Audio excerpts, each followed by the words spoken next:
Hi friends, కొత్త వీడియోకి అందరికి స్వాగతం. సంక్రాంతి పండుగ చూసుకుని మళ్ళీ బెంగళూరుకి తిరుగు ప్రయాణం అయ్యాను. డ్రైవర్ మనకి ఏం తొందరో కానీ మార్నింగ్ 3 కల్లా మేస్టిక్లో పెట్టేశాడు. ఆ టైంకి మెట్రో లేదు, బస్సులు లేవు. అట్టా 2 hours దిక్కులు చూస్తూ కూర్చున్నా. ఇంతలో మా ఏరియా సైడ్ వచ్చే బస్సు వచ్చింది. ఇక రూమ్కి వెళ్ళి కొద్దిసేపు స్లీప్ వేసి ఆఫీస్కి వెళ్ళి వచ్చి బాక్స్ అయితే ఓపెన్ చేశాను.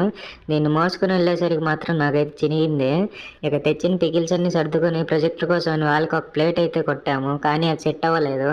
ఈ మధ్యన పెయింట్ అయితే కొట్టారు రూమ్స్లో. మేమేమో చీలలతో హోల్స్ అంతా వేసాము. మా మేనేజర్ చూస్తే చెక్కేస్తాడు మాకి. ఇక రైస్ తెచ్చుకుందామని వెళ్ళాము. ఇక వాటిలో ఒక రైస్ ప్యాకెట్ అయితే సెలెక్ట్ చేసుకుని రూమ్కి వచ్చేసి రైస్ పెట్టుకున్నాము. తెచ్చిన పికిల్స్ అన్ని వేసుకుని ప్రొజెక్టర్లో యూట్యూబ్ ఓపెన్ చేసి కొత్త ట్రైలర్స్ గ్లిమ్స్లు చూస్తూ తిన్నాము. ఇక పికిల్స్ టేస్ట్ మాత్రం మామూలుగా లేదు. మా పెదమ్మ నా కోసం 8 మోటపురం నుంచి వచ్చి మరీ పెట్టించింది బెంగళూరుకి వెళ్తున్నా అని. ఓకే, వీడియో నచ్చినట్టయితే సబ్స్క్రైబ్ చేసుకోండి. వచ్చే వీడియోలో మళ్ళీ కలుద్దాం. అప్పటి వరకు ఉంటాను. బాయ్.